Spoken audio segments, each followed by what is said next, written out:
Hello, my friends, and welcome to this week's episode of the Greenlight Weekend Podcast. As always, I'm your host, Brian Nystrom. Happy Friday. You made it through another week. I hope you're off this weekend and you get to enjoy your time. I'm going to the Sky anniversary party tomorrow. That's going to be fucking exciting. I hope to see you there. Ska had to cancel it last year because of fucking COVID, so it's kind of exciting to be able to participate when it's coming back, because it used to be a good time every year, and it's kind of I don't know, it's a real cool thing to do for locals. We have a sponsor on this podcast. Our sponsor is Dead Room Comedy. Dead Room Comedy is a comedy group and production company based in Denver, Colorado. It is comprised of 4 very funny stand-up comics who have a new live show called Dead Inside. They've been killing it. They've won awards with this. They're going all around Denver and Fort Collins and whatnot, performing this live show. I know they are doing it at the Four Corners Comedy Festival. That is October 1st and 2nd. I believe their show is October 2nd at the Durango Arts Center. The rest of the comedy festival will be spread out between the Durango Arts Center and the Powerhouse down by the river. I know we got like drag shows and stuff like that. The drag community and the comedy community is very tight in Durango, which is cool because we can team up to get like the space we need and both have enough time to do our thing and perform and have fun, get some laughs, get some tears, get whatever we can. But yeah, check out Dead Room Comedy. You can find any and everything you need to know about them at deadroomcomedy.com or follow them on one of their many social media platforms at Dead Room Comedy. They also put new videos out every Monday on their YouTube page, and that channel is called Dead Room Comedy. Okie dokie, let's get into this week's episode. This week I had my boy Tones in. I think it was Tones' second time on the podcast. Last time was well over a year ago. And it's exciting to have him in. He's about to go on tour, rapping with a crew, I guess. And I think there's like 4 or 5 people. They all rap. Their first show is at the Starlight September 4th. And then they will leave Durango. I know they're in Salt Lake September 10th. I think they're in Colorado Springs, somewhere in between there. I don't know. Check out Tones' social media. I'll put it in the description down below. It was really good to see Tones. I haven't worked at Steamworks for a while, so I didn't see him daily. He hasn't been coming to comedy as much. And it was Tones' last day, so we talked about a little bit about what that's like. Last day at work. At Steamworks, if they like you, that means you get a handful of whipped cream in the face, which is annoying if you're lactose intolerant, I'll tell you that. But it's still a good time. I had fun. Yeah, we had a really fun conversation. I'm going to stop babbling. Shout out to Ethan Esparza and the Chava people for the intro, outro music. And thank you guys for listening. Without further ado, ladies and gentlemen, episode 149 with my boy, Tones. Give me some of that. What it is you really bringing to the table, Jack? Get it chopping like a little lumberjack. Let the homie bring it back when I write a little rap, What you think about that? I know you ain't thinking this swag. Oh wait, I'm sorry. Didn't mean to sound too cocky. I'm just feeling yep, alright. Yep, alright. Yep, alright.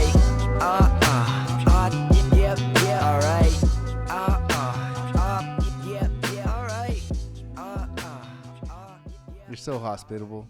Thanks, man. I try. If people are willing to come here, I'm willing to roll you a joint, share all my beer.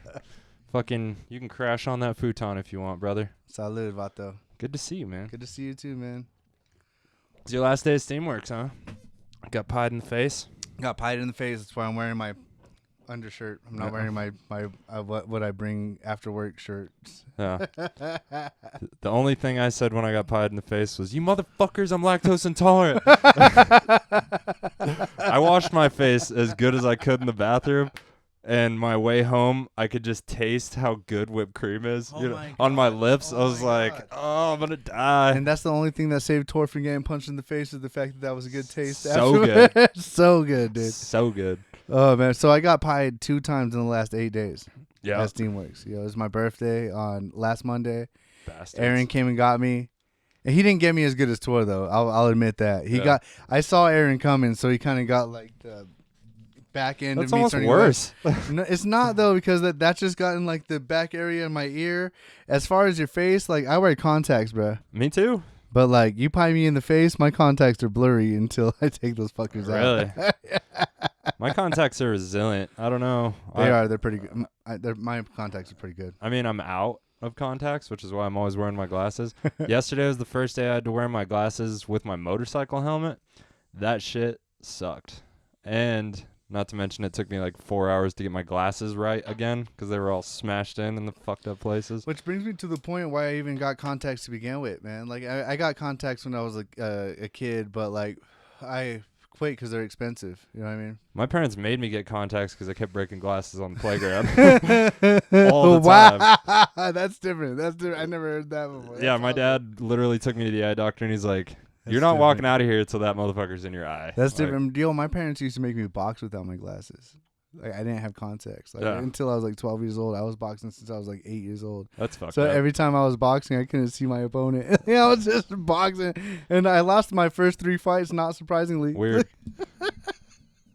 But then when I was 12, I went under my grandpa, and I had contacts, and all of a sudden I was winning. Like I won 18 out of 21 fights. Right?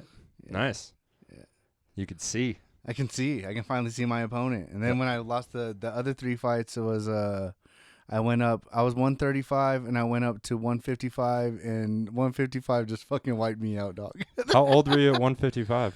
16 years old. God damn. I was Yeah. 112 pounds, my guy. Oh no, I was a little fucking, I was a little buff little fucker.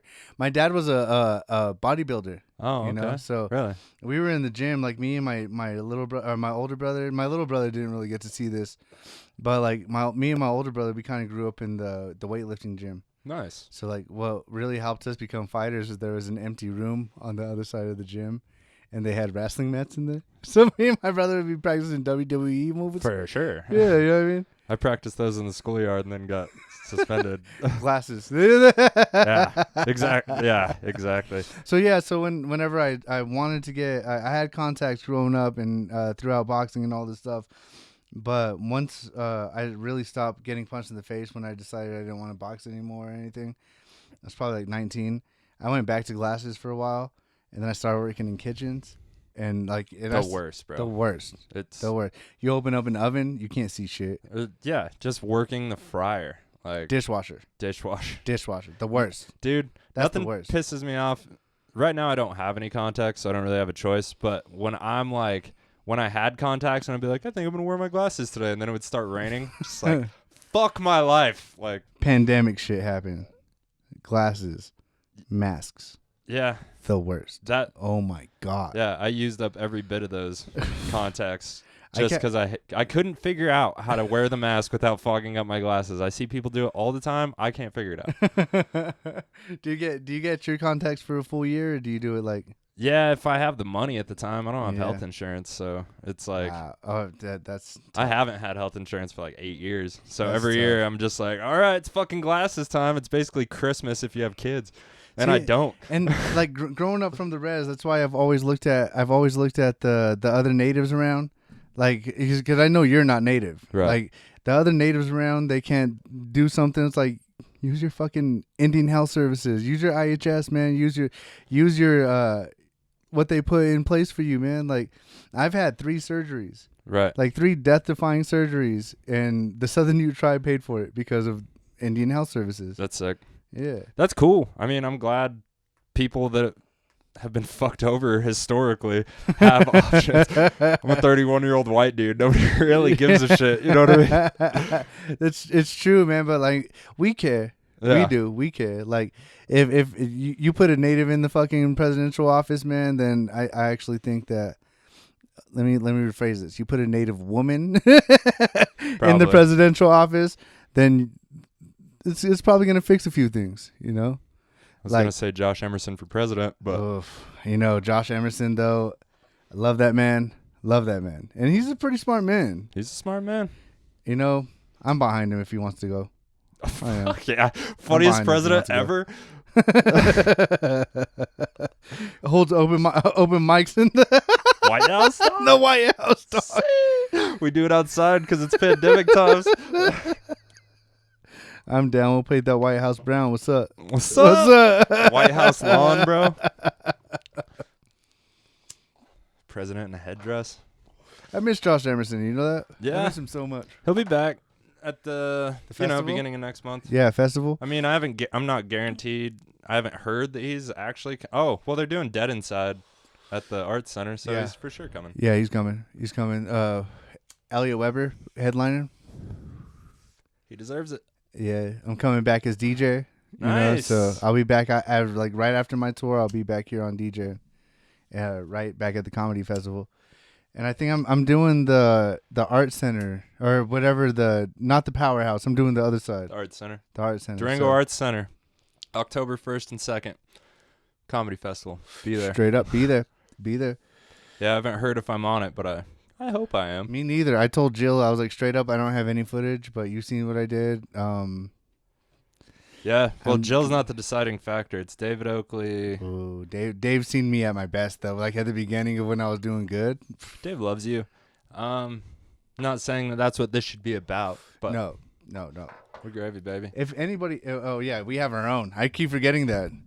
Brian Nystrom. We changed things when the pandemic hit. Brian Everybody Nystrom, gets their man. own joint, because the first, like right when the pandemic hit, I was like passing Yeah, a joint we- around on we camera. were- I was I like, remember, it was us, me, you, and Dave were passing joints. I was passing my dab rig around, like we were non-safe. We were non-safe.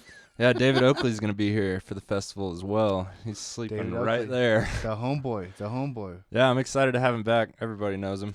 That's all good. Ooh, I It's- cannot knock off Aliens sombrero. Ooh, I swear to God, there's only a few people that get my fucking illegal alien joke. You know what I mean? When I talk about not being able to speak Spanish. And I'm yeah. like, I don't know. Maybe there's a way you could reword it that would, because everybody knows about illegal aliens. yeah, that's true. And also, I feel like I need to work it more. I don't work it enough. You know what I mean? I do know what you mean. Yeah, I don't work it enough. It's so easy to get bored with your material, especially when, like last night, I signed up last because Callie was doing 30 minutes, and I was like, fuck it, I'll go right before Callie. You know, make sure she has a Warm her warm up, crowd. warm her up, yeah. Not to mention, you notice when there's certain rooms that grow as the night goes on. Some rooms die, and some rooms grow. The Starlight definitely yeah. grows. Yeah. So I was like, fuck it, I'll go last. That gives me time to get my shit together, and then I'll give Callie a warm room. As a DJ, I know that better than anybody. Yeah. Like, okay, while all these other bars are open and they're playing their house music and they're playing their this and that music, and I'm DJing at Starlight, they finally come back to where like, oh, this feels like home. Yeah. You know what I mean? This feels like fucking home. I'm starting to hear the music I like. You know what I mean? That funky shit that gets me going.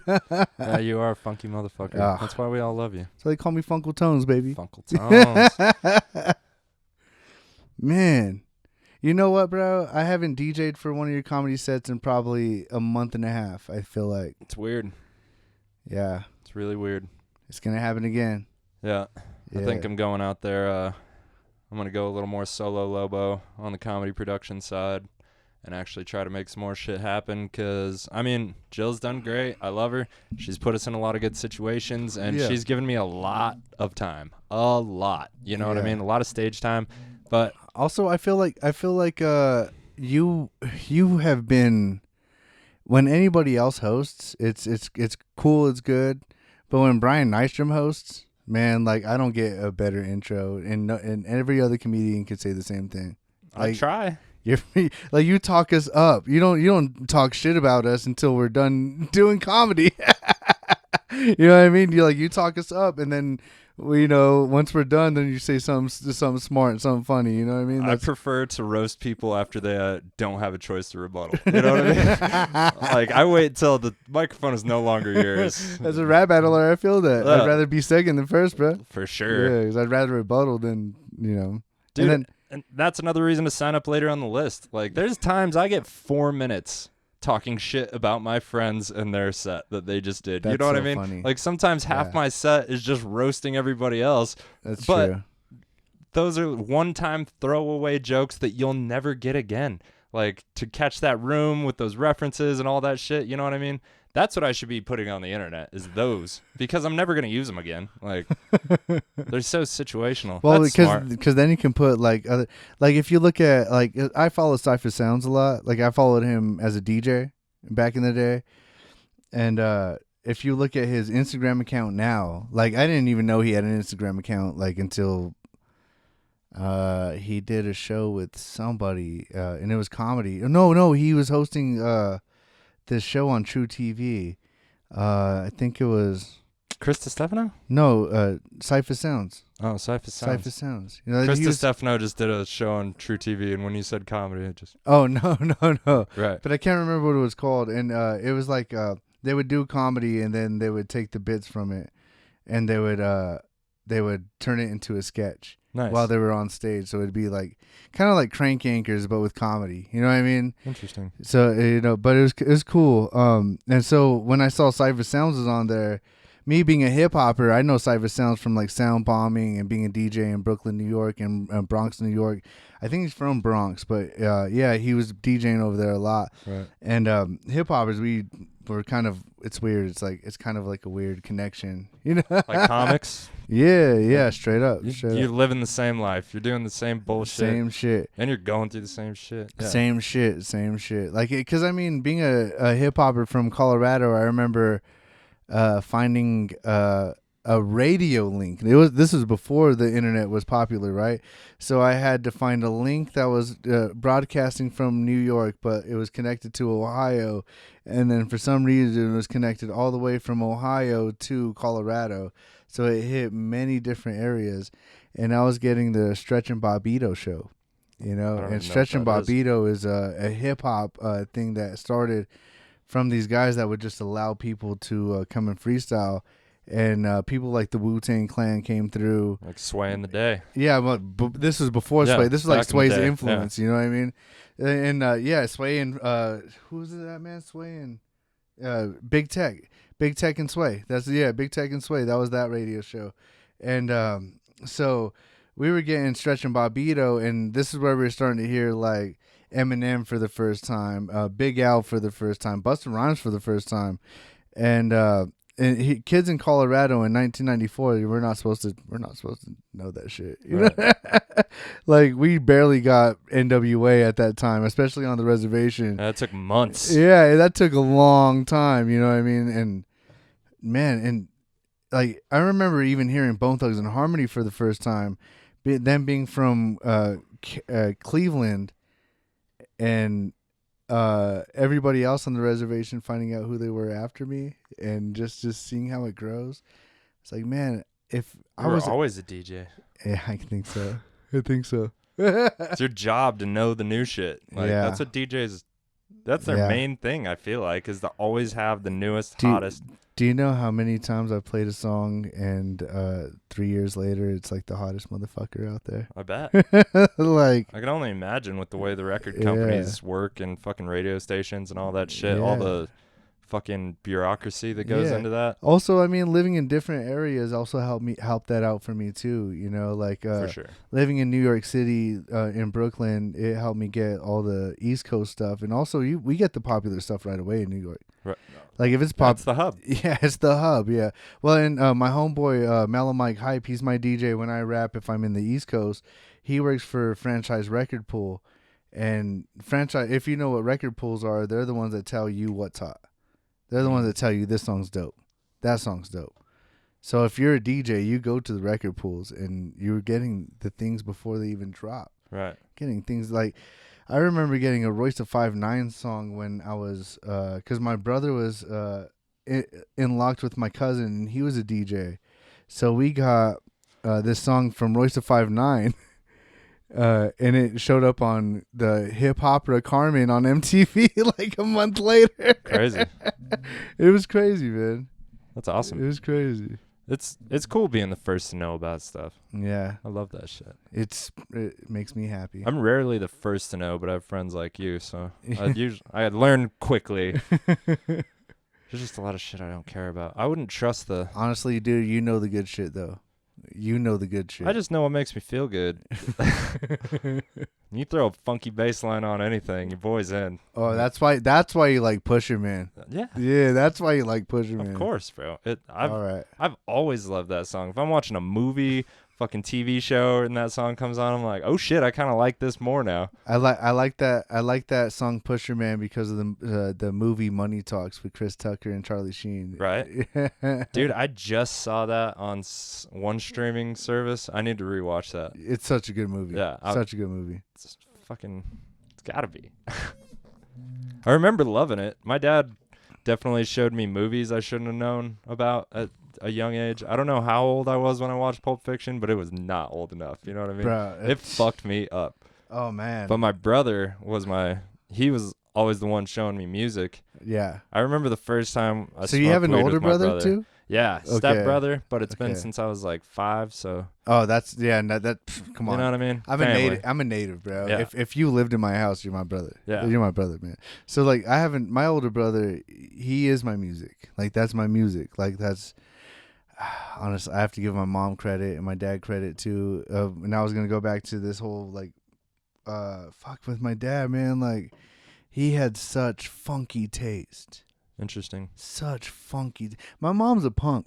I don't know if you know that. Like, if you ever look at what shirts she's wearing, it's usually pretty metal. It's Yeah. usually like Your mom's awesome. Marilyn Manson, Rob Zombie type shit. But she showed me AFI when I was probably 7 years old. Huh. And back then, AFI wasn't the Miss Murder motherfucker. They were, I don't ever want to date you when I can't learn to hate you. Like, they were punk as fuck, man. Right. And then they went for the money. I mean, they didn't go for the money. Maybe they just What evolved. happened was, they evolved. They got better. I feel like they got better. Met a hot goth chick. Probably Changed it all. Probably. I don't doubt that. That'll happen. I don't doubt that. Yeah. She's hot enough. It could change how you look at the whole world. I'll tell you one thing, man. I love goth women. I love punk women. They're probably punk are probably my favorite because they're the most honest. You know what I mean? Blunt.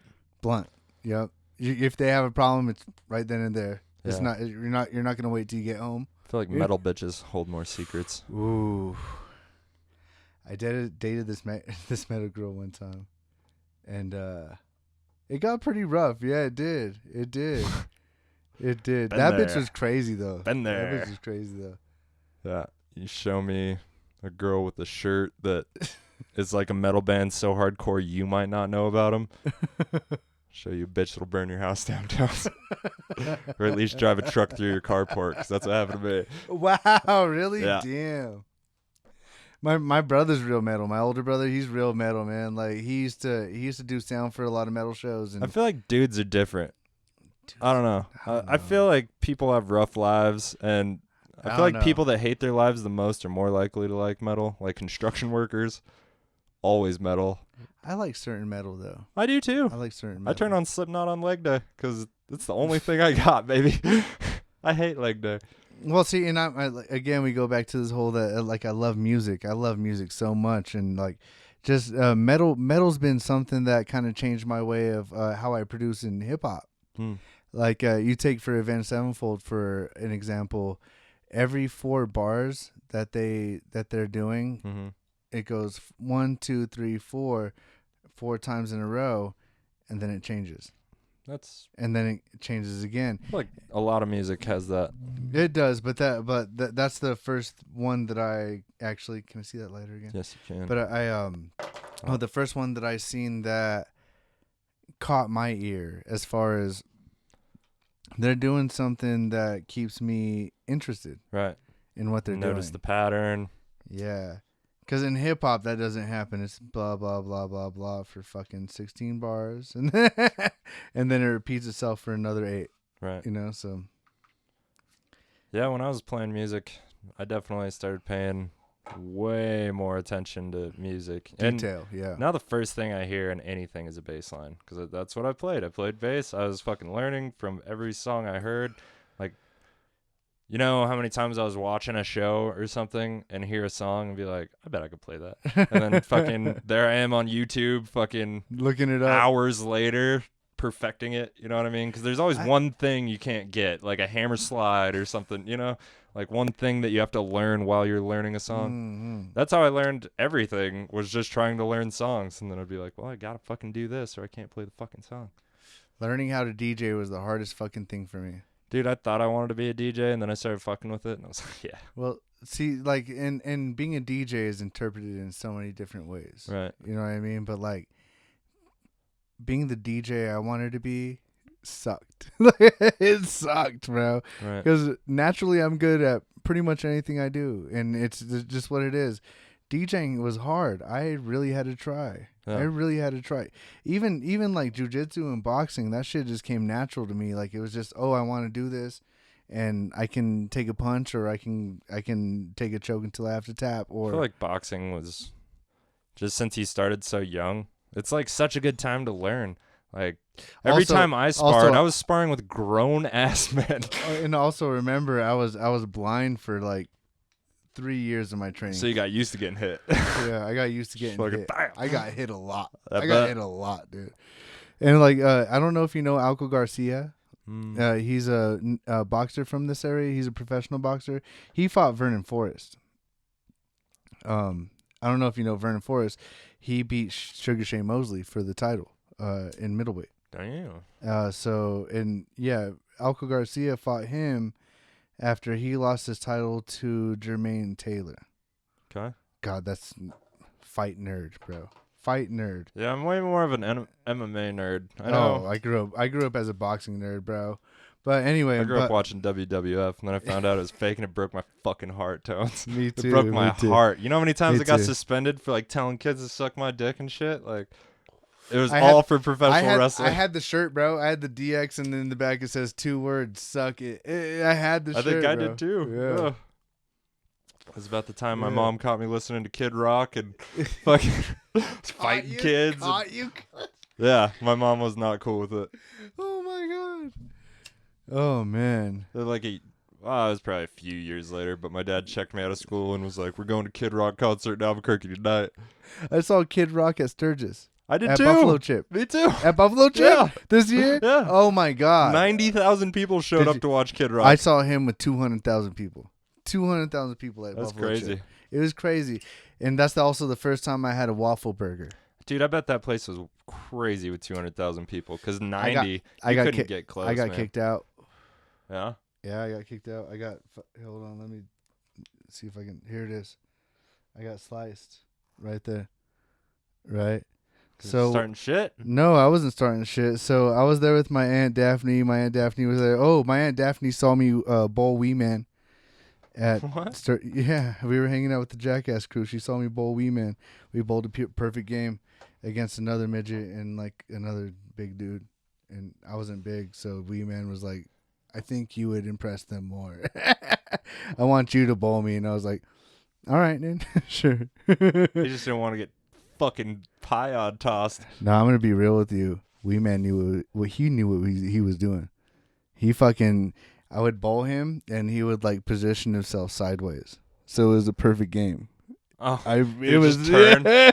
He would just turn every time. It was a perfect strike, bro. He knew what he was doing. rules. That seems reasonable. Yeah, it was you're bowling a midget down the fucking. Oh no, It's okay. but yeah, you're bowling a midget down the bowling aisle. Bowling alley. Bowling The alley. lane. The lane, yeah. Hold on, technical difficulties. I don't have anything. I would take my All right, shirt we're off. gonna take a quick pause. We'll be right Quick back. pause, quick pause. I'm just feeling yep, alright. Yep, alright. Yep, alright. Yep, alright.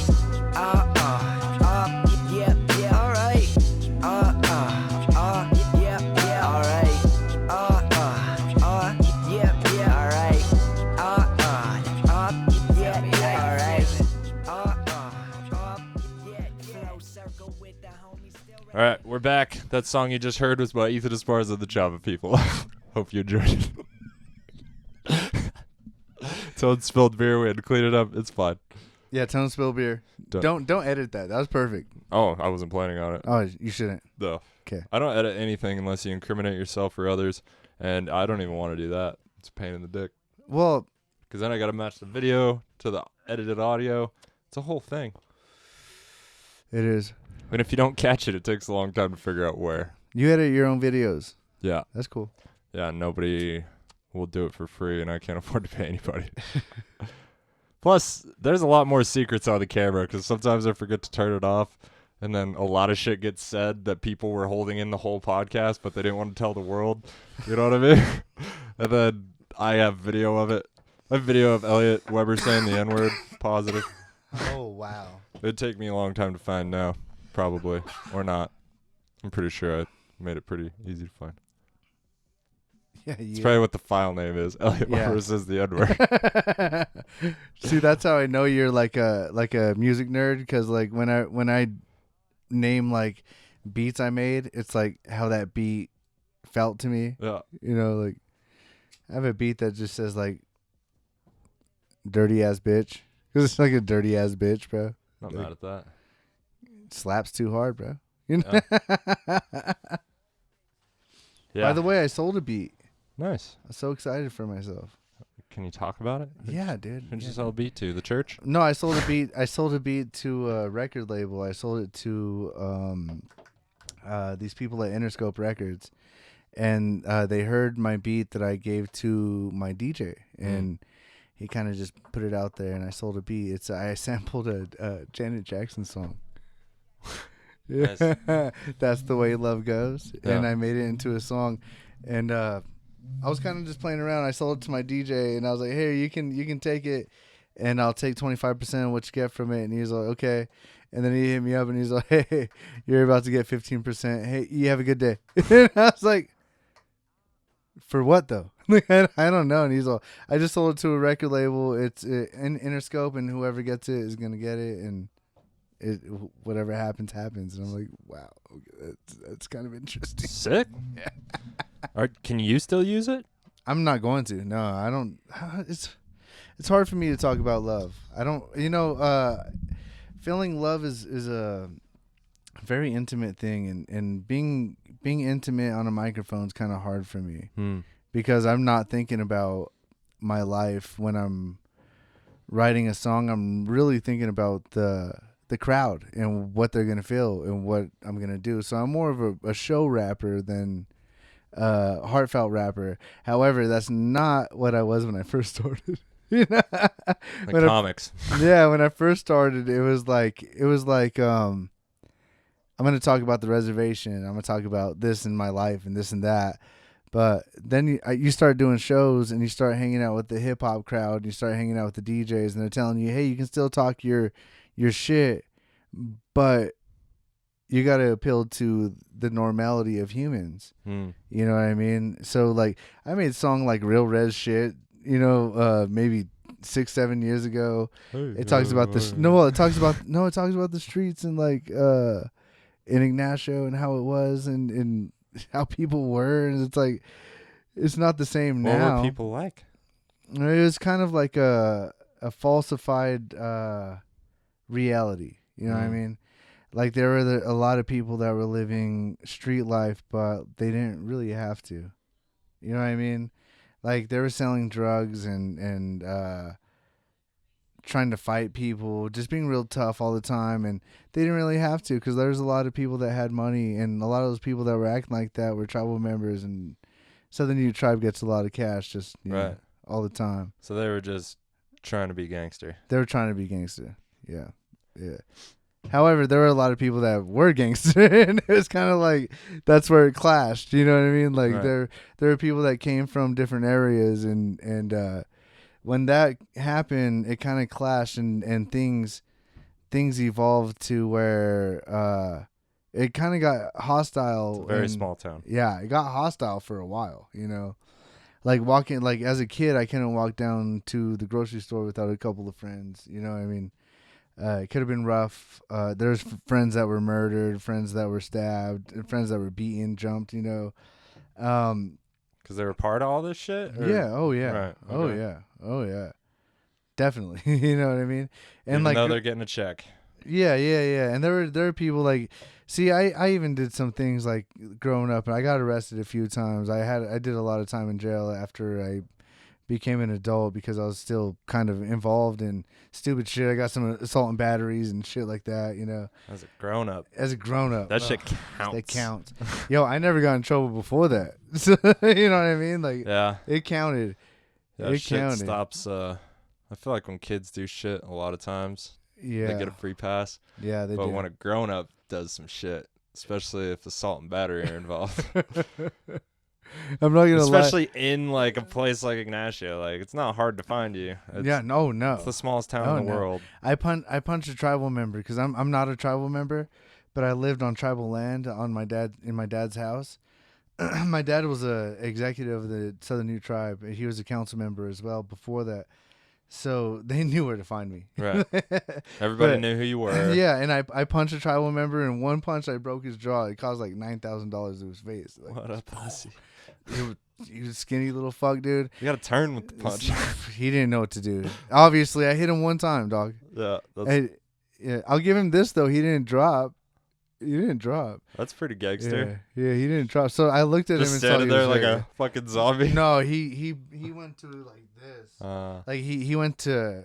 Yeah, I'll give him that. Did I'll you give him a that. knee or? I was trying to kick him in the face, and then somebody stopped me. But even then, I didn't really know how to fight. I knew how to box, but I didn't know how to fight. Right. I know how to fight now. I know how to toss you around and choke you out now, but like punching isn't really my thing. I'd rather leg kick you until you fall down. Me too. Yeah. Yeah, I would. So much Dude, more If satisfying. you can leg kick somebody and then control them, like fucking grappling control, that's what you win. I had to, You're not going to jail. I had to kick like- somebody out of Starlight the other night because Matt's working there alone. Yeah. It was karaoke night, and this dude was like trying to attack a woman, and I kind of like pushed him out of the way, and he tried to hit me, and I was like, dude, no. Gave him like one leg kick. I saw he couldn't handle himself. He tried to hit me again, gave him another leg kick. He dropped down. I was like, did you learn your lesson? Your leg hurts like a motherfucker. Huh? Yeah. I bet you that hurts, dude. Yeah. There's a lot of people that have never been kicked in the leg. Oh, and no. It No. is a feeling. Like literally your leg doesn't work. Like it stopped working, especially if you don't know what to do. Especially if somebody knows where to kick you. You know what I mean? Like Yeah. if I'm hitting you in the perennial, bro, you're fucked, dude. You're like right here, right above the calf. You're fucked. Below the knee, above the calf. That's where to aim. Yeah, the calf kicks. I mean, they're really Above the knee is pretty dangerous getting too. popular. So like, it's kind of like a knockout, right? So if you're hitting the knee exactly, you're not going to hurt somebody unless you're kicking it forward. But just like a hook, if you're going to hit somebody in the chin up that line, you might knock them out. But you hit them here, it's just going to hurt. Yeah, it's a lot of bone. Yeah, it's a lot of bone. Nothing moves here. Yeah. Yep. So yeah, it's just knockout. It's a pretty nice line. Yeah. Yeah. Similar in the knee is what you're saying. Exactly, because away from the knee, exactly the knee straight, it's not that bad. But if you're kicking it on the side, directly in the knee, it's not that bad either. Well, no, kicking it straight to the front of the knee, that's bad because you can hyperextend. But to the side directly on the knee, it can bend about 2 to 3 inches below or above. You're going to die. Like, your leg's going to die. Right. And you're going to be flopping around like Jimmy Crute versus Anthony Smith. Did you see that fight? It lasted like a round, and Jimmy Crute took down Anthony Smith after he kicked him in the leg. Yeah. Lasted that round. As he was walking back, his leg kept flopping, just gone. gone, dude. That sucks. He sat down, got up, and he was like, "Let's go." And then he did it one more time, and the doctor Ref was like, called "You it? can't go, dude. You can't go." No, I the almost think they should like put him on the ground. I get why they don't, but Yeah. it would be cool. Well, I remember in jiu-jitsu one time, I had a sciatic nerve problem with my leg, and it just stopped. And I didn't want to quit. I have that Mexican blood in me. I didn't want to quit, but this dude passed my guard so quickly. Got into side mount, and I thought I knew what I was doing, but my leg didn't want to move. It didn't want to go. So I even tried a jailbreak, and even the jailbreak wasn't trying to work because my other leg wasn't going to go around him. Right. So it just turned into him getting into mount easily, and I had nothing. Right. I had nothing. Yeah, I've definitely hurt myself way more than I should have because I just didn't stop because adrenaline's pumping and like it kind of hurts, you know what I mean? And then you wake up the next day and you're like, oh, I'm fucked. Bro, I'm so competitive too. I'm so competitive. Me too. It's almost gotten me in fights like rolling. It gets me into fights. It gets me into fights rolling. But like I'm respectful. At least when I'm rolling, I won't like hit you. But I'll start taking that roll serious, and I'll try to choke you out or break your arm. I feel like most people keep it under wraps, but there's been a couple people that like you could tell the jerks that came into the gym just now. Well, and once it starts getting aggressive, you're starting to fucking crossface with a little more of the blade of your arm, and just like everything starts getting more and more till it's almost like as a true jiu-jitsu fighter, a crossface in general is pretty fucked up. You know what I mean? Like I wrestled, dog. That's my go-to. I know. Like if I'm about to get taken down or not, like I will crossface the shit out of you, and then I'm gonna try to choke you with it. I've never wrestled a day in my life. Yeah, I've never done wrestling a day in my life. You know what I mean? So like I went straight from boxing to jiu-jitsu. I didn't know about jiu-jitsu. Like, and my parents didn't like. My parents are doing great now financially, killing it. But I was the first kid. They were broke. You know? Yeah. Well, I think the first person that taught me jiu-jitsu, and I told you this on the last podcast, was my little brother. I was like, I got into a fight and this wrestler just took me down, and my little brother was training jiu-jitsu, and the next day after I got taken down and just controlled, he didn't really beat me, he didn't hurt me or anything, but going to my brother, I was like, hey, what's that jiu-jitsu shit you were talking about? You know what I mean? And he showed me, and he got me in an arm bar, and a simple arm bar, bro. Like, now I know how to get out of that. Even if it's deep, you know what I mean? I can try to wiggle my way out of it. You can try. Try. You know what I mean? Depends try. on who's got you. Yeah, that's true. That's very true. Very true. Everything. Savages. Where that thing locks, and I'm like, all right, I know how crazy you are. Savages. Don't fucking break me. I gotta go to work, son. Yeah. My little brother's like that. He's a fucking savage, dude. He doesn't give a fuck.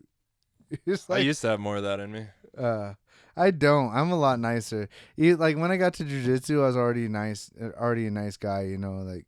Oh, I was super nice. Yeah, I was super nice. Like, but it's crazy how quickly the competitive shit kicked in. Because there's just like people that should have fucked me up that like just my wrestling background helped a lot. Just with the basic knowing how to maneuver on the ground with another person on you or whatever, or under you, how to hold somebody down. I remember I did I did a spot training at DMA, and this guy Steve Hanna, you know Steve Hanna. I'm aware of Steve Hanna. Okay, and it got a little testy with him. Okay, and like, cause he like Matt and Chris let him know, like, this guy trains jiu-jitsu out of town, this and that, like, you know, he knows what he's doing, and Steve Hanna, we got a little testy, and I think he like elbowed my stomach and like passed me, which is a really good, like, effective. if we're in competition, then that's that, you know, we do that. But I thought this was sparring, and like, you know what I mean? So I was like, okay, it worked on it, and I tried to like crossface him to get into a Darce from side mount, you know, because he already passed me. He was already on side mount, but he knew his shit, bro. Yeah. He fucking picked my arm up, and I got into an arm triangle so quick, dude. Yeah. Respect. Nope. Respect Steve Hanna. Nope. No. Yeah. Also the youngs. Respect the youngs. I remember when I learned not to get too wild with the black belts. Especially Chris. Steve wasn't a black belt back then. Right. Like this, he was like, he might have been a brown, but he was probably a purple back then. Still a like, savage. It was a long time ago. An upcoming savage. Yeah. But yeah, and I haven't trained. I did my first 2 training sessions like a month ago. Nice. I haven't been back. My older brother went back, and he got an omoplata on somebody, and they're like, "Where'd you learn that from?" And he was like, "Chris." It's been a while, but I remember some shit. Yeah, like, Chris, can you let them know? Yeah, my older brother's pretty dope. My older brother and my younger brother, they're way better at jiu-jitsu than I am. Also, fighting. Yeah. My little brother did Kempo when he was a kid. Yeah, I'm not much of a fighter. I definitely don't choose to seek it out. Like, but like if I had to defend myself or my girl, I don't hate my chances depending on what the other guy looks like. I 'Cause usually most people that know how to fight don't start shit with nice people like me. Always have weed in my pocket. Come on, son. Come on, son. Like, why, Come on, why you son. starting shit with me? Come on, son. And like usually I get into fights when I'm DJing. Yeah. It's like one of the biggest things. Isn't it? It sucks, dude. Like people get too close to my shit, and I'm like, hey, like, okay, when you're DJing for bars, especially bars in Durango, like, it gets busy. Mm-hmm. Like the Small bars. the doorman's not there all the time. No. Remember my sound man, Tyler? African American. Black dude? Yeah. Black dude. Yeah. I think that's the right way to say it, actually. Yeah. Well, as far as current like politically correct now, black dude. I think black dude will always be acceptable. Yeah, I feel like as long as you're not like, fuck that black dude, because then it seems wrong. But if you're just like, my boy Tyler, black dude. However, if I said fuck that black dude to Tyler in his face, he'd be like, "That's right, motherfucker. What's up?" Yeah. No, he's super cool. Super cool to me. Super cool. Super cool. But no, like when he was my sound man and he lived in Durango, he probably bounced out more people than any doorman at Moe's or Starlight. I'm a local, so Moe's. Right. I still say Moe's all the time. I try to say Starlight. My first joke at the Starlight last night was talking about shit in there and how it's kind of like pooping in jail. Because the little wall there. Yeah. You can just like see over it. It's a terrible place to do cocaine. I'll tell you that right now. Unless you want to share. If you share, everybody keeps their goddamn mouth shut. Unless you know the right people. Yeah. You got it. Next time you want to do, I don't even do it. I don't either. Next time you want to do it and I'm there, I'll take you to the right spot. Yeah, I don't really either, but the joke, it worked. You know what I mean? I feel like cocaine took it to the next level. I use cocaine as a tool when I'm writing jokes. I feel like even when you're bringing new jokes in, your jokes land like 70% of the time. Right, because you're excited. Yeah, and then when you're doing your whole bit with a couple new jokes in there, your shit lands hardcore. It's kind of crazy, man. Like I've seen you do shows where nobody laughed, and usually you know what I mean? Like fuck, terrible. Man. Thought about killing myself for sure. Like you just, especially when you're young. Like when I found comedy, I was like, I have something I finally have something I give a shit about. I feel like I've watched you do comedy. Like I saw you grow. Probably, yeah. But I just knew if there was a mic, I was gonna fucking be there because it was the first thing that made me like. You still are, bro. 100%. 100%. Yeah. No. That's why I have so much. That's why I'm not that goddamn good. Yeah, that's why I have so much respect for you, bro. I'm okay in Durango because of my comfort level in Durango and at these bars where I'm just like, yo, this is my place. Like, fucking laugh. That's my attitude. Yeah, because this is your place. Durango's your spot. I feel like I've earned it. Like, you've earned it. Like, if one table isn't laughing and I got most of the room, I'm definitely going to address it. Like, yeah. There's people that have earned it. I feel like Jason Baumforth needs to get so much more respect from the crowd. He did 30 at Starlight. And dude, he killed. I was there. I was there. Yeah, I was there. I was drunk, but I was there. Dude, that show in Dolores he was on fucking killed. Killed. I was hosting the open mic. I ate shit. Everybody after me did great because I got everybody's goddamn attention. And maybe I sucked. Whatever. And maybe the lack of energy they were giving me made me deteriorate throughout the set. I don't know. Do you remember last podcast I told you who bombed the most? Remember I was like Jadrian probably bombed the most out of anybody. That is not the case now. Not now. No. Fuck no. Jadrian is sober and he's a force to be reckoned with. He's rude on the microphone, but he's not offensive. No. Yeah, dude. His 30 minutes. Good, dude. He fucking killed. Yeah, he's good. It was so good. The one at Rancho? Yeah. Yeah, that was nice. Yeah. He did a good job. A really good job. And the crowd was fucked up before him. Yeah. The crowd was fucked up before him. I've been really impressed with our comics. I haven't done 30 minutes yet because... However, back what I was saying, like as far as people bombing the most, Jason Baumforth bombed the least as far as I've seen. And this is including like some comics. You know what I mean? I've seen Bomb Fourth Bomb a bunch of times. I know. But it's just the wrong room, the wrong energy, whatever. I mean, they say don't blame the audience, but sometimes like they're just not ready for everybody. Yeah. But as far as like being a DJ and being able to see the whole room, like usually he has at least 30% of the room. Yeah, for sure. Usually he has a pretty good amount of the room. So like when I say bombing, I mean like bomb. Yeah, I mean, I'm not trying to throw people under the bus right now. I got some names on the tip of my tongue. I've seen people eat shit consistently. I'm at every mic. Like, I've seen terrible things. We're talking about comics here. I'm talking about me. You were never that bad. Dude, I hit peaks and valleys, though. And there's times where I go, like, 3 weeks just eating shit, like, and I can't figure it out, and then it makes me more nervous consecutively. Back to that last podcast we did, I did not eat shit except for one time. Remember that? I was like, fucking, I did. Well, you were so brand good. new. I was so brand new, but I did so good.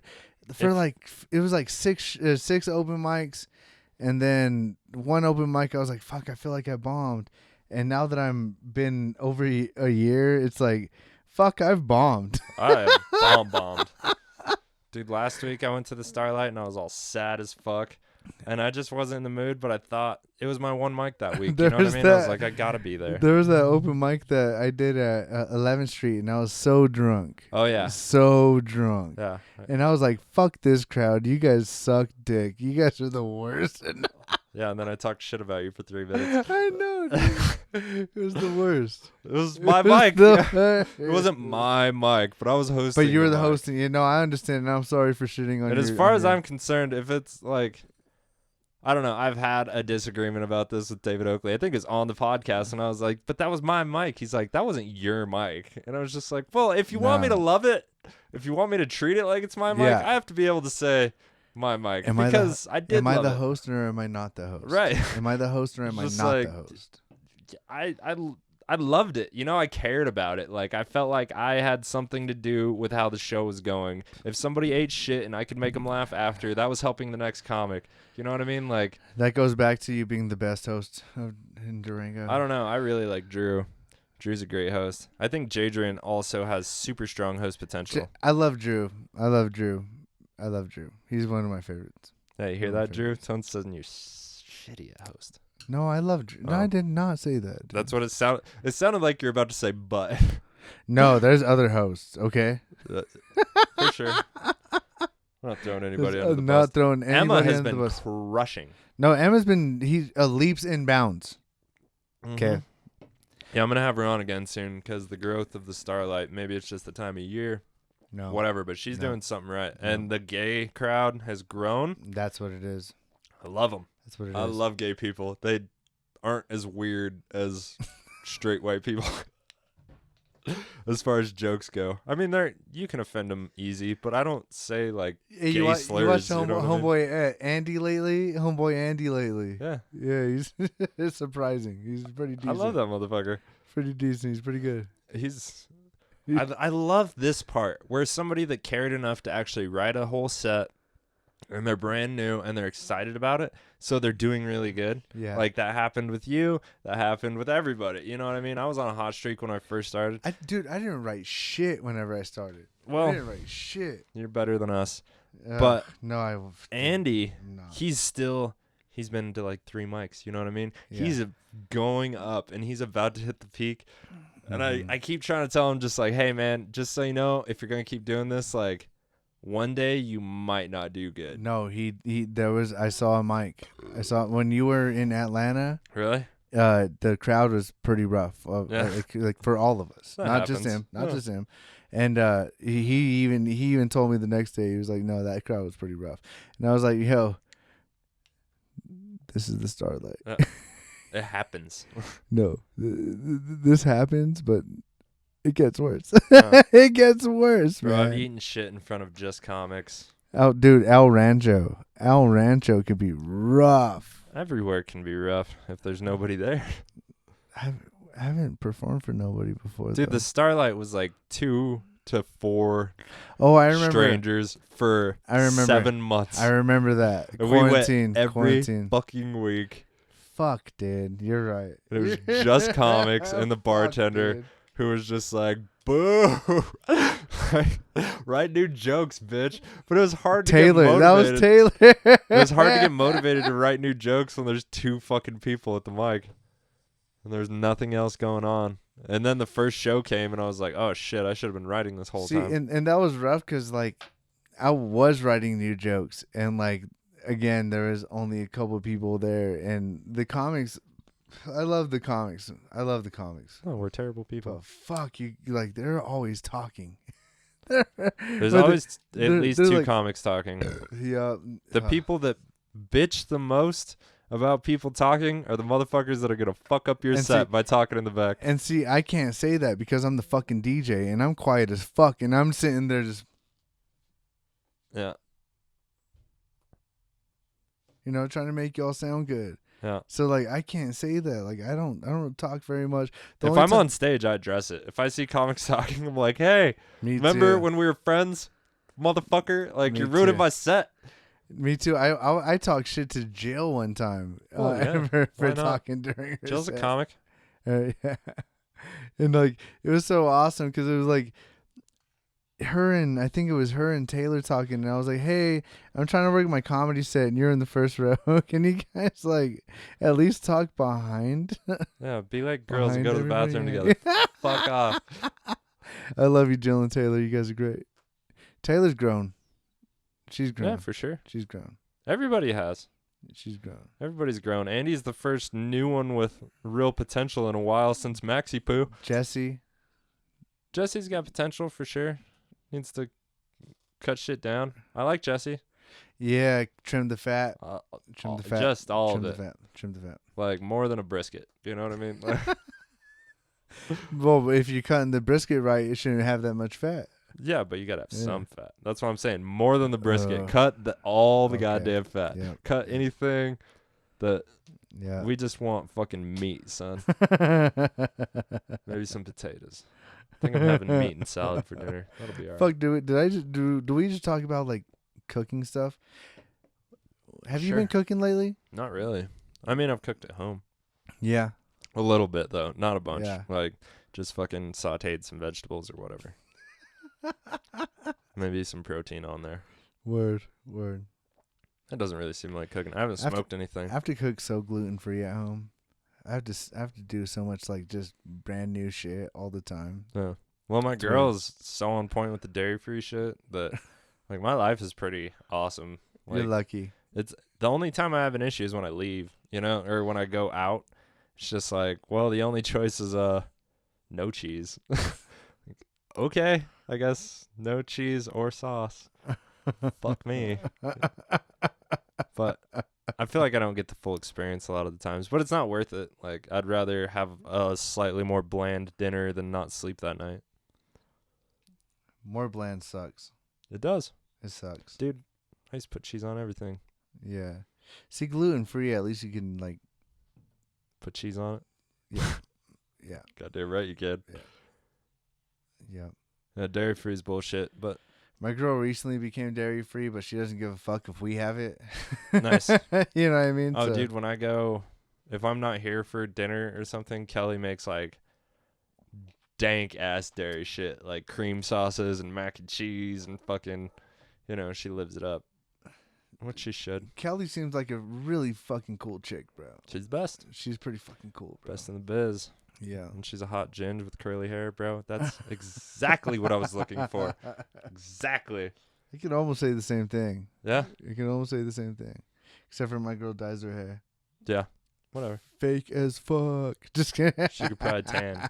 As far as what I told her, I was all, Chris Rock says you're fake. If you listen to comedy. Yeah. I heard she would do comedy if she didn't have so much anxiety. Welcome to the fucking club. She writes some jokes. She does. It's pretty funny. And I'm like,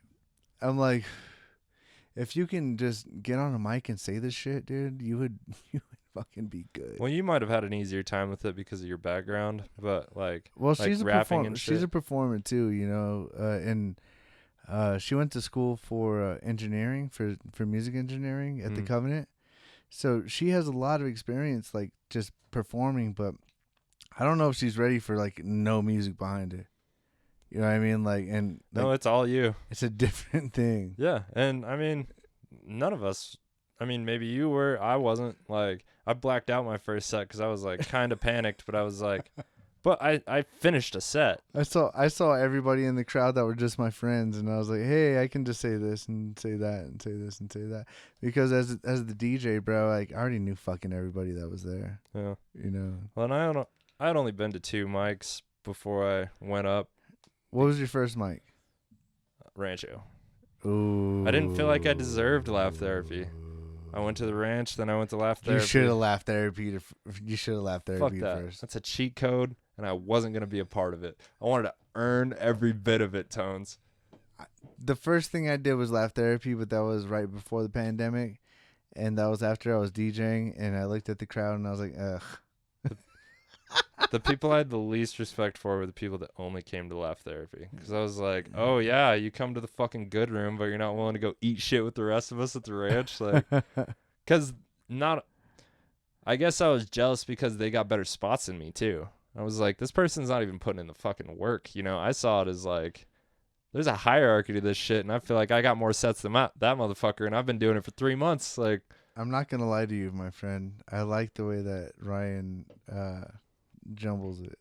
I like it. but I was last for months, bro.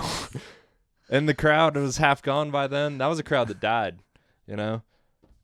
It pissed me off. I just never got the good crowd. I got like 8 people left, and like, Was I gone for those months? maybe, I don't know. I must have been. Dude, even towards the end, like, it would be like 12th or Yep. something. The Yep. money's like 6. That must have been when I was in California. Yeah, maybe. Yeah, it had to have been. Because like at that time that I was doing laugh therapy, like they did it right. They did it right. They put the people that needed to be at the end, and the people that needed to be at the front. I was never one of those people. I always got like, because it would just be like Dave Oakley was the host at the ranch, so he always went first. And then fucking, you know, all the people that were like Ryan's friends would go up, and the people that only showed up for that mic would go up, because Ryan didn't go to the ranch either. Like, those are the people he saw putting in work, you know, and he'd only seen me 2 or 3 times, but it was once a month. Like, I was grinding, dog. I was doing every fucking mic at the Roost, which was death. Every mic at the Rabbit Hole, every mic at the Starlight. I was doing every mic in town and just eating shit. I think I went to one of the showcases at the Rabbit Hole that they were doing on a Friday night, because my friend Albert was DJing. I know, like Albert, right after. yeah. Yeah. I went to school with Albert. You did? Yeah, we're homies.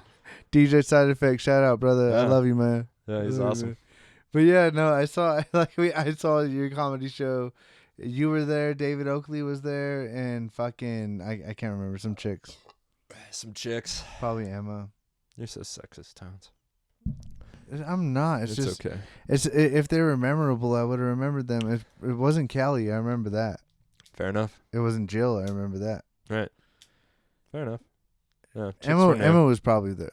Yeah. She was probably there. I probably remember. She was either there in the crowd or she was there doing comedy. I can't remember whether that's what it is, but she was there. Right. Yeah.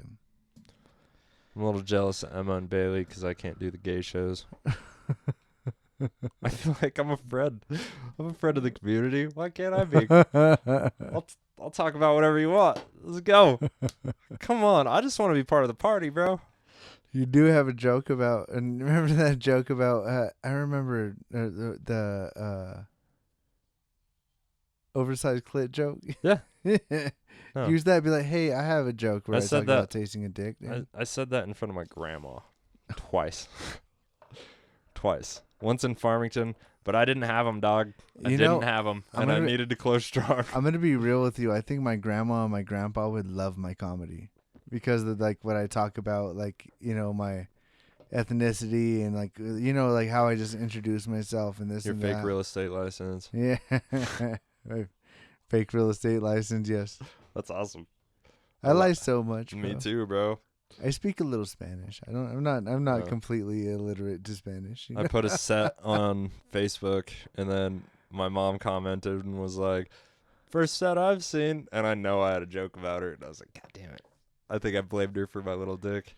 When I told my mom I lie a lot in my jokes, she was my mom said I lie a lot in my jokes, and that's when I started deciding I'm gonna start telling some true stories about my mom. Uh-huh. About her calling me a nerd and like Oh, that's funny. That's a funny premise. I love it. The first time I said that was in front of my mom, and I just saw her laughing her ass off. And I wasn't gonna say the second joke. I was gonna say the first joke, and that was it. And you're like, "Oh, you like No, that? no, well, how about some of No, this?" no, my mom said that's not true, and I was like, oh. Oh, you Well, want to you- talk oh. about mothers? To my own mom, yeah, No. definitely. Oh, you want to talk about mothers? Like, no. I just watch White Chicks. Oh snap! Oh snap! Shit's so funny. I love the Wayne's Bros, bro. Yeah, did you watch Marlon Wayne's new special? Which one? Oh no, I haven't. No. It was. I only got 20 minutes in, so I didn't hear the banger. Like I had to go do something or whatever, and I was like looking, and I was like, well, I gotta check this out, you know. Since today was my last day, bro, I showed the whole kitchen Daniel Tosh's stories I made up. It's a special? It was Album? an album. Yeah. Yeah. Okay. It's his best work. It's I've the definitely best. heard It's it. the best. Oh, yeah. dude, that's the one cool thing about the Prep Kitchen. You guys just listen to comedy for an hour. That's awesome. Like I never get to do that. Well, now I do. Just nobody gives me money anymore. Dude, you should just go to the Prep Kitchen if you go to the Prep Kitchen. I don't want to. It's so boring. Another thing, I did it for Since- 2 days and I didn't like it. since the fans here that are with him still, like last time I was here, I didn't work other than DJing and rapping, and we started talking about Steamworks and brewing company, and we started. I probably just started. I was Working like, they're there. hiring, dog. Yeah, no, I remember getting bored at home, and I was like, "Fuck, dude, like." I'm tired of seeing my mom and my girlfriend every day. That's reasonable. Like shit, it's been every day, bro.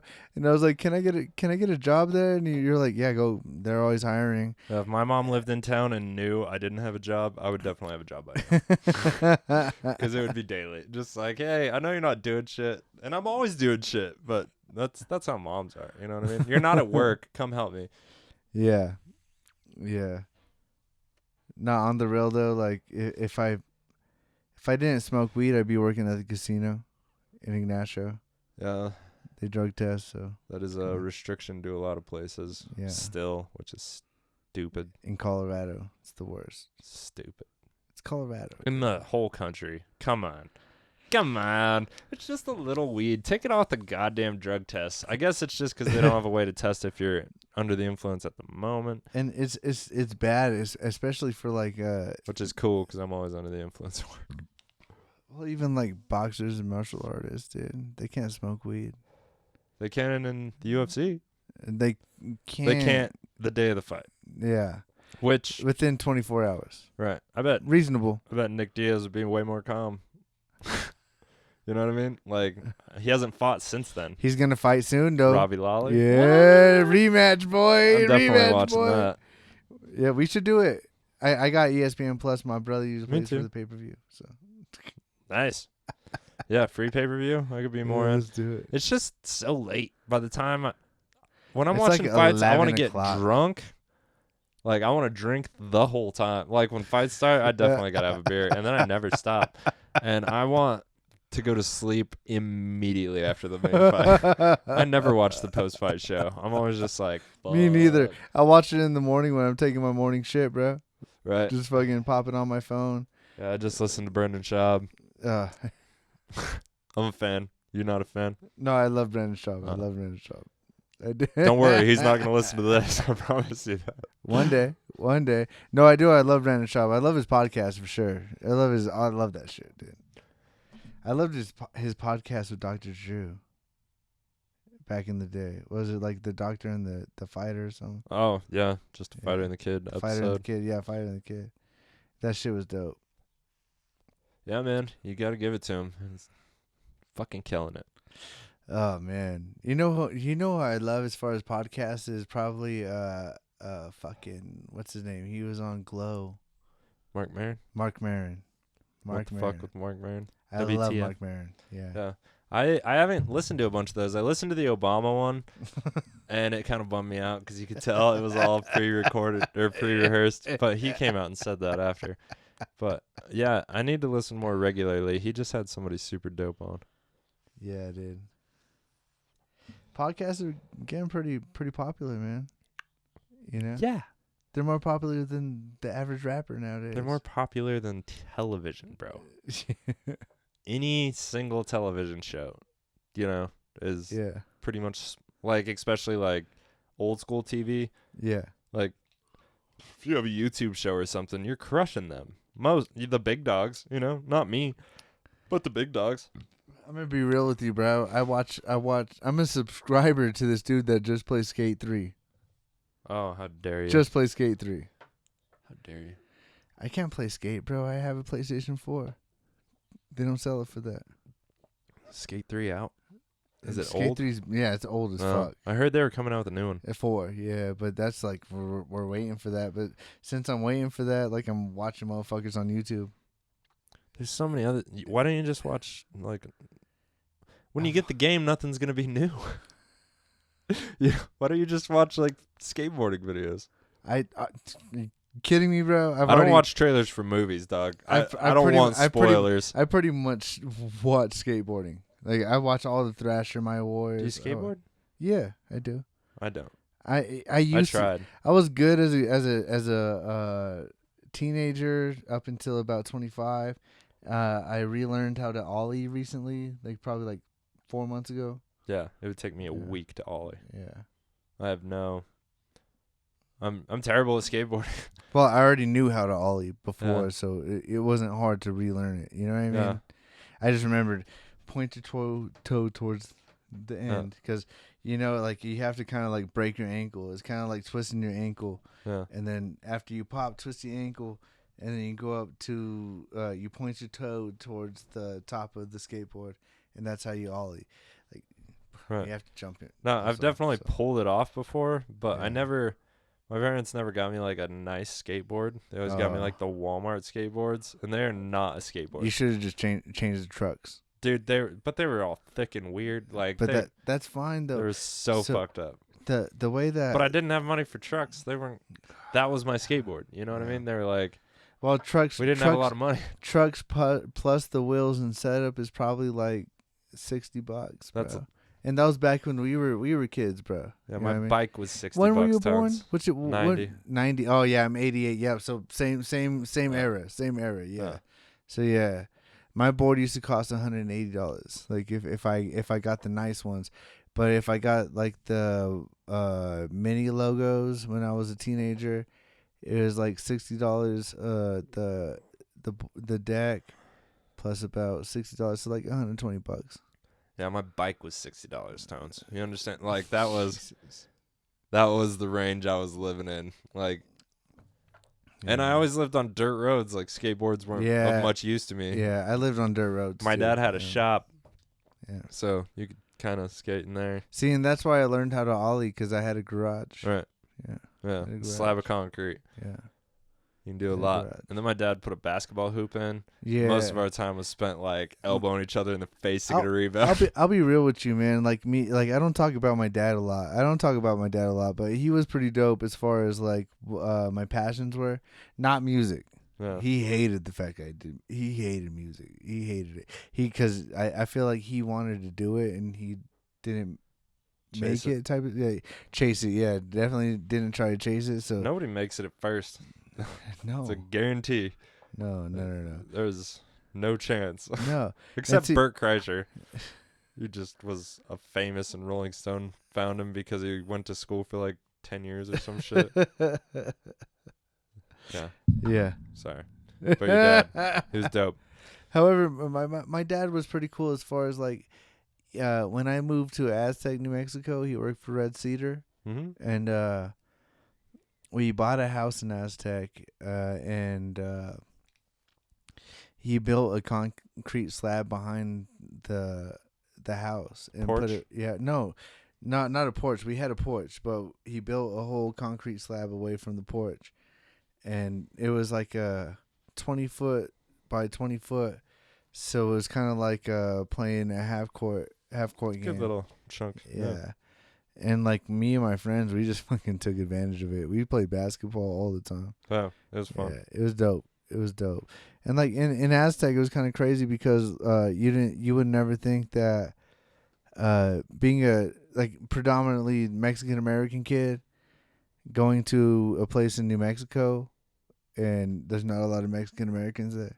Not in Aztec, brother. If you would have moved 15 minutes away in Bloomfield, you would have been so pumped. Bro, I grew up with nothing but like in that era it was nothing but white people and Navajos. So I grew up, I hang out with the Navajos, bro. You should have went to Kirtland.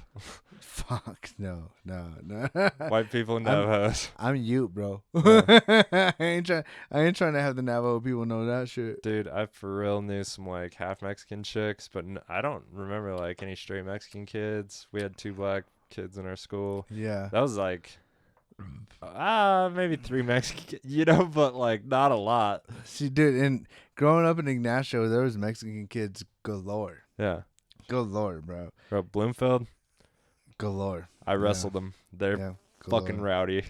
You always knew you were in for a scrap. Oh my God, you ready for a Mama Tone story?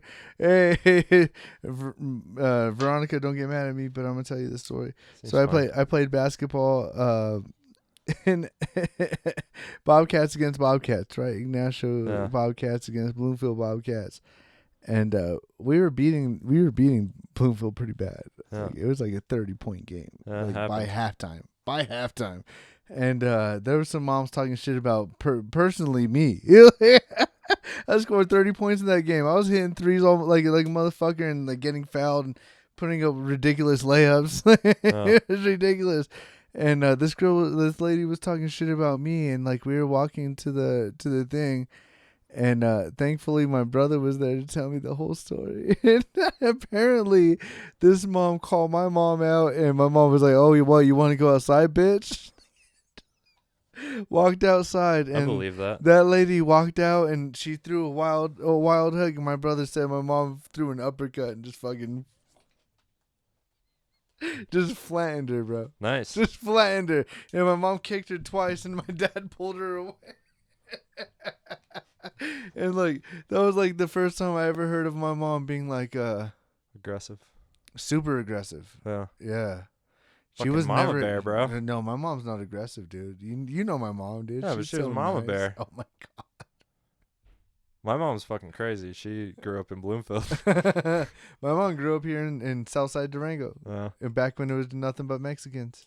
You know? I miss those days. Me too. I wasn't even here, but I miss those days. Oh, I wish you were. It would have been beautiful. Some of my favorite people in town are Mexican. I gotta be honest, like as far as like excited to see. Hey, sing that podcast with you and Mario and Aaron. That was awesome. Aaron's loosening up. He was like, next time, I'll say a lot more. I was like, all right, bro, bring it. Like, let's get wild. You know, for a dude who grew up in Mexico, he speaks really good English. He's super good English. great. Yeah. Super good English. On the phone, it's tough. I'm going to be honest. Talking to him on the phone's tough. Texting or? No. On the phone. Just because phones suck and he's like looking around like, have you ever I'm watched under the tree, bro? Have you ever watched fucking Community? Yeah. And Ken Jong, when he says Spanish is half animation. Dude, it helps. It's true. Let me It's say true. It helps, especially like talking to Rafa who doesn't have a lot of English in his arsenal. You know what I mean? Like, Oh, the dishwasher. yeah, Yeah. He's my boy. You know what I mean? Like, Yeah. I saw that motherfucker 6 days a week. You know, like he walked to work every day. I try to pick him up sometimes and be like, it's okay, amigo. You know, like He's like, no, I need the workout. Yeah. I'm getting my steps. That's what he's saying. Yeah. It's just the snow that I was like, get the fuck in the truck, Ralph. I'll be real with you, bro. My grandma, I have so much respect for her because she drove. She had a car, but when I lived with her one time, her car wasn't working, and it was probably for like 3 months, Yeah. you know. And I worked at the casino, so I wasn't making much money, so it kind of hurt my feelings, bro. Like just seeing her, what she was doing. And she woke up at 5:30 every morning and walked in a mile and a half to her work, just in the snow, and like, fuck, it sucked, dude. It sucked. That's pretty fucking rowdy. But hey, she was a cook and she did it for years, and she was dedicated. She was like, it's time to go to work. She wasn't a cook for normal people. She was a cook for kids. You know, she worked at the Head Start in Ignacio. Oh, So she was like, nope, the kids got to eat. some gangster ass shit. She was gangster. We're Also, not as gangster as our elders. my, Life was harder. the same grandma in Southside Durango, there was a gang called the Deuces, right? And yeah, the Deuces, she has tattoos of it and everything. And like kind of, they called it tortilla flats, you know, in the South Side. And Everywhere has a tortilla. everywhere flats, I has a think. tortilla flats. Ignacio has a tortilla flats, bro. I've been to the one in Farmington. Yeah, oh, Thought me I was too. gonna die. West Side, baby. Got- West I Side, got baby. left out to dry. My homie Jonas is from there. That's like one of my best friends, and he's Nice. from Tortilla Flats, Farmington. Well, Yeah, that's dope shit. That's like gangster shit right there. it's a weird place. Well, you don't know if you're not from here. Yeah. You know what I mean? Just like you don't know Ignacio's tough if you're not from there. You know what I mean? Like, or Yeah, if if you're you're in not. a strange town and you notice you're in a financially, I don't know, a lower financial bracket of town, just know your safety is going down, especially if you're driving a really nice car. I don't know, like, I wouldn't worry about being robbed because I always had I'm gonna old be. ass shit. I'm gonna be 100% with you, bro. When I lived in South Central Los Angeles, I lived in Hawthorne, right? When I moved to California not too long ago, I lived in Hawthorne, and I left my Toyota RAV4, right? My keys inside, windows down, wallet, everything. Nothing was touched, Yeah. and that's when I realized Durango's fucked up. Because one time I had my car and it was locked. Somebody broke my window, got into my middle console, and stole my gun. You know what I mean? So I was like, That's Yo- the scariest thing about having a gun in your vehicle is somebody stealing it. stealing it. Yeah. Thank God it was registered to my friend, so I told my friend to fucking File a report. file the report. Ahora. Fucking now, bro. Yeah. All right. I think we need to wrap this bitch up. We've been My rolling. friend. It's been fun. Yeah. Oh, before we go, I'm going on tour soon. We forgot to even talk about that at all. Sorry. I'll No talk worries. about it in the intro For sure. because a lot of people don't make it this far. Yeah. So yeah, I'm going on tour. I start here on September 4th at Starlight Lounge. I go to Cortez, Colorado. Hit me up for the details. It's a private party. And then after that, I'm September 10th. I'm in Salt Lake City for G Life's record release party. He's dropping 3 CDs in one night, bro. Damn. And this is the dude I'm touring with. So he's dropping 3 CDs in one night. And I'm touring with Fatty G Life, Life is Underground tour. After that, we're gonna hit Colorado Springs on September 18th. I think that's fuck. I'll get back to you on that. Just a little hot mini tour. Yeah, hot Like a mini month? tour, like a month. Nice. Yeah. That's sick. That's perfect. Bar Red in Denver, Colorado. Liquid Joe's in Salt Lake, and I think like Rock Springs, Wyoming, and Spokane or something like that. Going to Washington? I think so. God damn. Yeah, It's far. yeah. Cool though. Gets you out of the four corners. Like Wyoming's barely out of the four corners. Yeah, It's kind of the same shit. Kinda. I can't wait till my next tour where like I can like do like, cause after all this like pandemic shit, I want to get California, New York, like all these big ass cities and. Well, do yeah, my but thing. it's smart to start pretty close to Yeah. home. Like hit all the markets, test everything Yeah. before Yeah. you go. Test where- myself. Go where it might matter. Yeah. Yeah, I haven't rapped in a while. So, So you're rapping. yeah, whole I'm thing? rapping. I'm rapping and I'm DJing. So Yeah. Nice. Gets you 2 nights. yeah, two spots a night. Yeah. Perfect. All right, brother. Well. One love. It's been great. Oh, all right. Thanks for listening. You guys know the stuff. Shout out to Ethan Esparza and the Chava people for the outro music. Thanks, Tones. One love, y'all. All right. Peace. Green Light Weekend Special. Peace. Yeah. So basically, my name is Trip. Yeah. You can call me whatever you want. Alright, I'm just gonna be fly. Give me some of that, give me some of that. What it is you really bringing to the table, Jack? Get it chopping like a little lumberjack. Let the homie bring it back when I write a little rap, What you think about that? I know you ain't thinking this swag. Oh wait, I'm sorry. Didn't mean to sound too cocky. I'm just feeling yep, alright. Yep, alright. Yep, alright.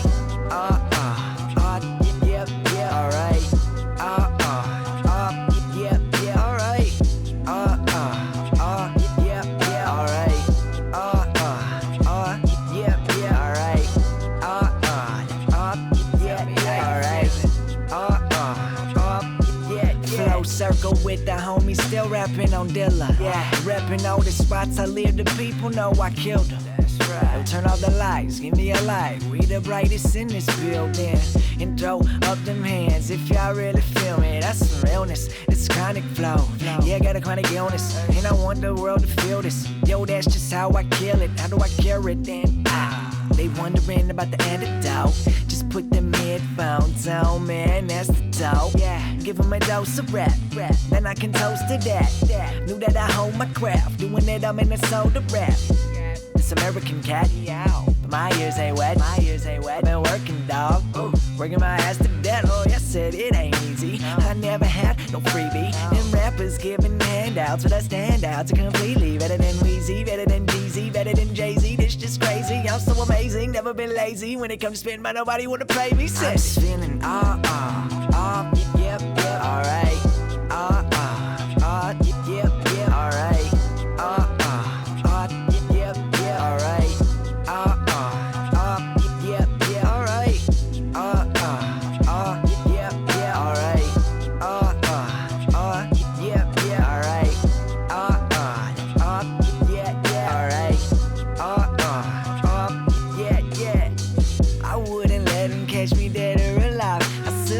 I'm taking all my people on a new ride. Do right, that's good business. Talking about more than riches, but rappers keep blowing up just like the 4th of July. Said, oh my, that record label must be out of their mind. I know that their flowing ain't better than mine. Yeah, like they pulled this cat right out of the sky. Yo, I'm tired of these magicians. They tricking the sinner's eyes. I keep trucking, pushing around in my bucket. Coming up, I'm 25, and man, I'm feeling real lucky. Got something big on the way. I keep that radio bumping all season. Ain't no reason that them stations give me no love, and I love it. And I give it all to the public. I'm busting, I'm running, I'm jumping around. All of the dumbest prima donnas. Did they forget that they done come up from nothing? I want nothing of it. The front man, I'm pushing my buttons, okay? I'm just feeling yep, alright. Yep, alright. Yep, alright. Yep, alright.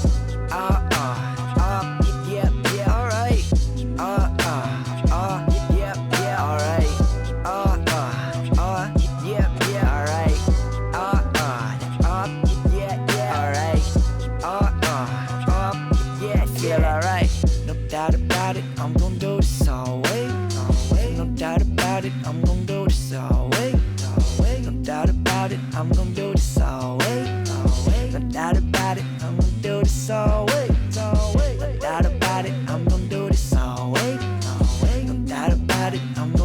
So